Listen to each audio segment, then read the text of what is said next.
ட்ரெண்ட்வுட்ஸ் மக்களுக்கு வணக்கம். இன்னைக்கு நம்ம நிகழ்ச்சியில யாரை பத்தி பார்க்க போறோம் அப்படின்னா, அதாவது சினிமா துறையில வந்துட்டு காதலிச்சு கல்யாணம் பண்ணியிருப்பாங்க.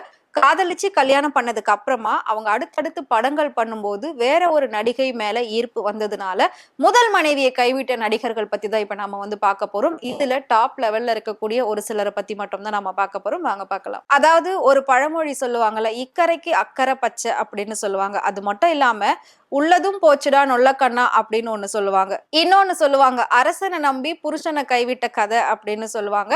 இந்த மாதிரி நிறைய பழமொழிகள் சொல்லுவாங்க. அது எதுக்கு நான் சொல்ல வரேன் அப்படின்னா, நமக்குன்னு ஒரு ஒய்ஃப் இருப்பாங்க. ஆனா இன்னொரு பொண்ணால நமக்குன்னு இருந்த ஒய்ஃபையும் நாம வந்து உதறி தள்ளிட்டு எனக்கு இதுதான் முக்கியம் அதுதான் முக்கியம்னு சொல்லி தேவையில்லாத காரணங்களுக்காக அவங்கள அவாய்ட் பண்ணிட்டு அவங்களுக்கு பிடிச்ச மாதிரியான ஒரு வாழ்க்கையை அமைச்சிக்கணும் அப்படின்னு சொல்லிதான் இன்னைக்கு இருக்கக்கூடிய காலகட்டம் போய்கிட்டு இருக்கு.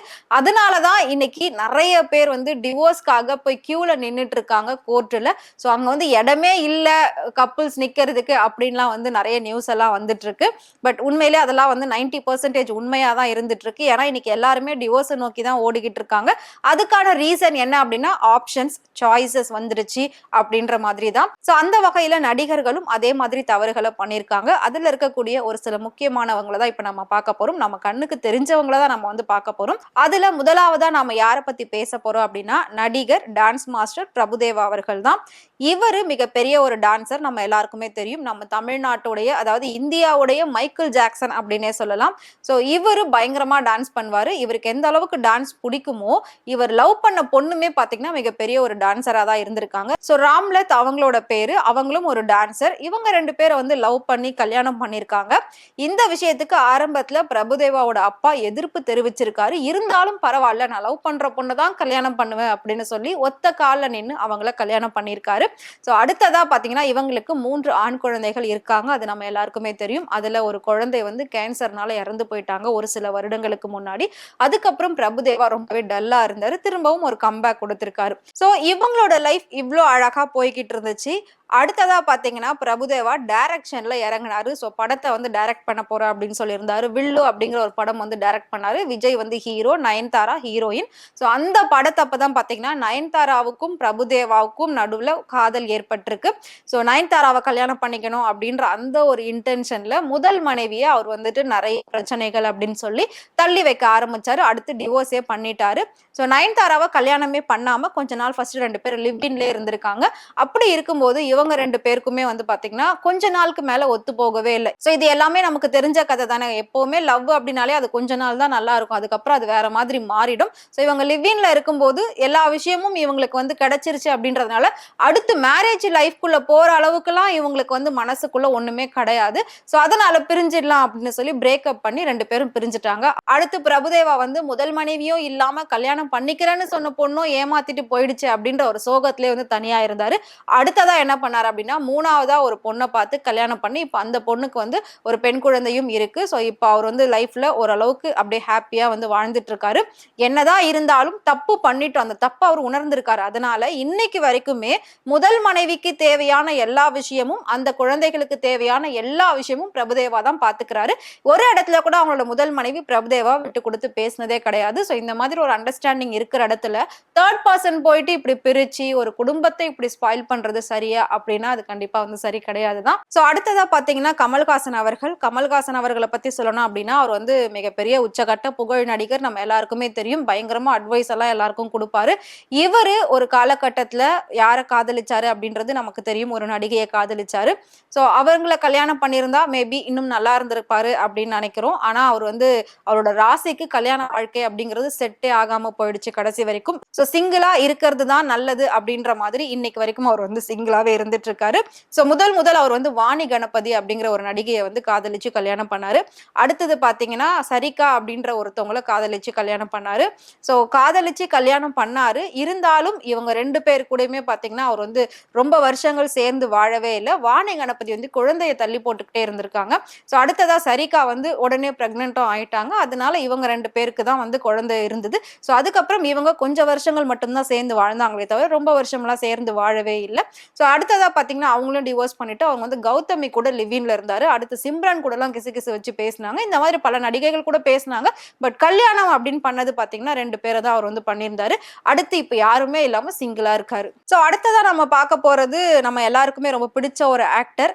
நடிப்பு அரக்கன் அப்படின்னா இப்ப வந்து யார் யாரோ சொல்லிக்கிட்டு சுத்திக்கிட்டு இருக்காங்க இந்த பேரை. ஆனா உண்மையில நடிப்பு ராட்சசன், நடிப்பு அரக்கன் அப்படின்னா தனுஷ்க்கு தான் அது வந்து பொருந்தும். ஏன்னா அவரோட ஒவ்வொரு படத்துலயும் அந்த பர்ஃபார்மன்ஸ் வேற லெவல்ல இருக்கும். நடிப்புல இப்போதைக்கு தனுஷ் அடிச்சுக்கவே முடியாது அப்படின்ற லெவல்ல தான் அவரோட ஆக்டிங் எல்லாமே இருக்கும். ஸோ சூப்பரான ஒரு நடிகர், ரொம்ப அமைதியான ஒரு நடிகர். சூப்பர் ஸ்டார் எப்படி ரொம்ப சைலண்ட் டைப்போ அதே மாதிரி தான் தனுஷும் ரொம்ப சைலண்ட் டைப். ரசிகர்களுக்கு ரொம்பவே மரியாதை கொடுக்கக்கூடிய ஒரு நபர், அதே மாதிரி ரசிகர்களுக்கு ரொம்பவே முக்கியத்துவம் கொடுக்கக்கூடிய ஒரு மனிதர் அப்படின்னே சொல்லலாம். சோ அந்த அளவுக்கு தன்னடக்கம் உள்ள ஒரு நடிகர் அப்படின்னா அது வந்து தனுஷ் தான். இவரு பாலிவுட்டை தாண்டி ஹாலிவுட்டை இவருக்காக காத்துட்டு இருந்த காலம்லாம் இருந்திருக்கு. சோ இவர் வந்து ஹாலிவுட்லயும் கூடிய சீக்கிரம் படங்கள் நிறைய பண்ண போறாரு. சோ மிகப்பெரிய உச்சத்துக்கு போயிட்டு இருக்கக்கூடிய இவரும் பாத்தீங்க அப்படின்னா ஐஸ்வர்யாவை காதலிச்சு கல்யாணம் பண்ணாரு. ஐஸ்வர்யாவை வந்து காதலிச்சு கல்யாணம் பண்ணும்போது இவர் பெரிய நடிகர்லாம் கிடையாது, ஒரு சில படங்கள் தான் பண்ணியிருந்தாங்க. அப்போ வந்து ஐஸ்வர்யா தான் வெயிட். அப்போ இவங்களோட கல்யாணமே மிகப்பெரிய ஒரு கான்ட்ரவர்சியா பேசப்பட்டது. என்ன அப்படின்னா பணத்துக்காக தான் கல்யாணம் பண்ணிக்கிறாங்க, ஏஜ் டிஃபரெண்ட் இருக்கு, சூப்பர் ஸ்டாரோட மருமகனா அப்படின்ற ஒரு பேர்லாம் நிறையவே தனுஷ்க்கு இருந்தது. அப்போ அவரோட பேரே பாத்தீங்கன்னா சூப்பர் ஸ்டார் மருமகன், சூப்பர் ஸ்டார் மருமகன். அவர் தான் வந்துட்டு மிகப்பெரிய ஒரு ஐடென்டிட்டியா வச்சு பேசுவாங்களே தவிர தனுஷோட பேர் வந்து அங்க வெளியில வராது. சோ அதை அவர் பிரேக் பண்ணணும் அப்படின்றதுக்காக தான் அடுத்ததா பாத்தீங்கன்னா தானே எல்லாமே பண்ணிக்கிறேன் அப்படின்னு சொல்லி அடுத்து அவர் வந்து வேற லெவல்ல வந்தாரு. சோ ஒரு படத்துல சொல்லியிருப்பாரு 10 வருஷத்துல நான் வந்து ஜனாதிபதி அவார்டு வாங்குறேன் அப்படின்னு சொல்லி. அதே மாதிரி கரெக்டா சினிமாவில் 10 வருஷம் கழிச்சு ஜனாதிபதி அவார்டு வாங்கியிருந்தாரு. இது உண்மையிலே ஒரு பெருமை மிக்க விஷயம். ஆரம்ப காலகட்டத்துல தனுஷ்க்கு நிறைய விஷயங்கள் தெரியாம இருந்தது. ஐஸ்வர்யாவை கல்யாணம் பண்ணதுக்கு அப்புறம் தான் அவர் கொஞ்சம் ஷைன் ஆனாரு. அது வந்து 100% உண்மை, அது இல்லைன்னு சொல்லவே முடியாது. அது அவரும் எங்கேயுமே மறுக்க மாட்டாரு. நிறைய எனக்கு வந்து ஷைன் பண்ணிருக்காங்க, நிறைய எனக்கு வந்து கத்து கொடுத்துருக்காங்க அப்படின்னு அவரே சொல்லியிருக்காரு. ஆனா அதுக்கப்புறம் நமக்கு கைப்பிடிச்சு தூக்கி விடுறதுக்கு ஒரு ஆள் இருந்தாலும் நாம மேல வரோமா இல்லையா அப்படின்ற ஒரு விஷயம் இருக்குல்ல, அதுதான் வந்து தனுஷ் பண்ணியிருக்காரு. கத்துக்கிட்டு அதுக்கப்புறம் இவரோட சொந்த கால நின்றுதான் எல்லா விஷயமும் பண்ணியிருந்தாரு. சோ இவர் பெரிய ஆள் ஆக ஆக 2 பேருக்குள்ள மிஸ் அண்டர்ஸ்டாண்டிங் வந்துருச்சு. ஒருத்தர் வந்து நார்மலா இருக்கும்போது அவங்க சொல்றதையே முழுக்க முழுக்க கேட்டு நடக்கும்போது பிரச்சனை இல்லை. பட் ஒருத்தருக்கு ஒருத்தர் பெரிய ஆள் ஆகும்போது நீயா நானா அப்படின்ற அந்த ஈகோ கிளாஷ் ஆகிதான் இவங்க 2 பேருக்குள்ள டிவோர்ஸே வந்து ஆச்சு. டிவோர்ஸ் கூட வந்து ஆகாது, சேர்ந்துருவாங்க அப்படின்னு சொல்லிதான் ரசிகர்கள் எல்லாம் பார்த்துட்டு இருந்தாங்க. ஏன்னா இவங்களோட டிவோர்ஸ் மட்டும் தான் வருஷ கணக்குல இழுத்துக்கிட்டே இருந்தது. ஆனா ஒருத்தரை பத்தி ஒருத்தர் எங்கேயுமே வெளியில விட்டு கொடுக்கவே இல்லை. அவ்வளோ அளவுக்கு இவங்க வந்து டீசெண்டா மெயின்டைன் பண்ணிட்டு இருந்தாங்க. சோ சேர்ந்துருவாங்க அப்படின்னு நம்ம பார்த்தோம். பட் கொஞ்ச நாளுக்கு முன்னாடி தான் வந்து சட்டப்படி அவங்க 2 பேர் பிரிஞ்சுட்டாங்க, விவாகரத்து ஆயிடுச்சு. இனி யார் வேணாலும் அவங்க லைஃபை பார்த்துக்கலாம் அப்படின்ற மாதிரி 2 பேரும் வந்து பிரிஞ்சுட்டாங்க. சோ அடுத்ததா பாத்தீங்கன்னா தனுஷ் அடுத்தடுத்து நிறைய நடிகைகள் கூட வச்சு கிசுகிசுக்கப்பட்டாரு. சோ எத்தனை நடிகைகள் கூட வச்சு கிசுகிசுக்கப்பட்டாலும் இப்ப அவர் சிங்கிளா தான் இருந்துகிட்டு இருக்காரு. சோ அவரும் படத்துல பீக்ல வந்ததுக்கு அப்புறமா தன்னோட மனைவியை டிவோர்ஸ் பண்ணிட்டாரு. சோ அடுத்ததா நம்ம பார்க்க போறது ஜெயம் ரவி. ஆனா அப்படி சொல்லக்கூடாதுன்னு அவர் சொல்லியிருக்காரு, அதனால ரவி மோகன்னே சொல்லிடலாம். சோ அவரும் ஒரு நல்ல நடிகரா தான் வலம் வந்துகிட்டு இருந்தாரு. இவரோட குடும்பமும் சினிமா பேக்ரவுண்ட்ல இருந்து வந்த ஒரு குடும்பம் தான். ஏன்னா இவங்க அப்பா ப்ரொடியூசர், அண்ணா வந்து டைரக்டர், இவர் ஹீரோ, இந்த மாதிரி எல்லாம் நிறைய விஷயம் இருந்தது. இருந்தாலும் இவங்க பாத்தீங்கன்னா ஆர்த்தி அப்படிங்கிற ஒரு பொண்ணை ரொம்பவே லவ் பண்ணி கல்யாணம் பண்ணாங்க. ஆர்த்தியும் வந்து ஒரு சாதாரண பெண் எல்லாம் கிடையாது, பெரிய பேக்ரவுண்ட் உள்ள ஒரு ஃபேமிலி தான் ஆர்த்தியும். சோ அவ்வளோ அடம் பிடிச்சி இந்த பொண்ணை தான் நான் கட்டுவா அப்படின்னு சொல்லி ஜெயம் ரவி வந்து ஒத்த காலில் நின்று அவங்க வீட்டுல எல்லாம் ஃபைட் பண்ணி சூசைடெல்லாம் அட்டன் பண்ணிட்டாரு அப்படின்ற நியூஸ்லாம் கூட நம்ம வந்து கேள்விப்பட்டிருக்கோம் இவரோட மேரேஜ்க்காக. சோ அந்த அளவுக்கு கையை அறுத்துக்கிட்டாரு, காலை அறுத்துக்கிட்டாரு, இப்படி எல்லாம் வந்து ஹாஸ்பிட்டல் அட்மிட் ஆயிருக்காரு அப்படின்லாம் நிறைய விஷயம் வந்தது. சோ அந்த அளவுக்கு ஆசையா காதலிச்சு கல்யாணம் பண்ணி அவருக்கு 2 மகன்கள் இருக்காங்க.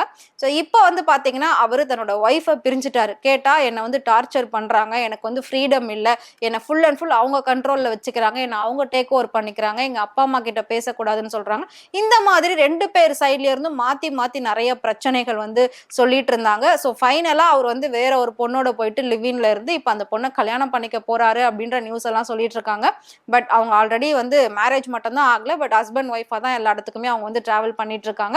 பட் அவர் சிங்கிளா இல்ல, அது வரைக்கும் ஒரு ஒய்ஃபை விட்டு வந்தாலும் இன்னொரு பொண்ணு கூட இருக்காங்க அப்படின்ற அந்த தைரியத்துல இருக்காரு. சிங்கிளா இல்ல, அது வரைக்கும் ஓகே தான். சோ இந்த மாதிரி நார்மலா இருக்கும்போது ஒரு வாழ்க்கையை ஆரம்பிச்சுட்டு பீக்ல வந்ததுக்கு அப்புறமா தன்னோட லைஃப் ஸ்டைல மாத்தக்கூடிய நடிகர்களை பத்தி தான் நாம பார்த்திருக்கோம். இதுல உங்களுக்கு எந்த நடிகர் ரொம்பவே பிடிக்கும் அப்படின்றத மறக்காம எங்களுக்கு கமெண்ட் பாக்ஸ்ல கமெண்ட் பண்ணுங்க. இதே மாதிரி சினிமாவை பத்தியும் சினிமா நடிகர் நடிகைகளை பத்தியும் நிறைய இன்ட்ரெஸ்டிங்கான விஷயங்கள் தெரிஞ்சுக்கணும் அப்படின்னு நினைச்சீங்கன்னா மறக்காம ஃப்ரெண்ட் டூர் சேனலை ஃபாலோ பண்ணிக்கோங்க.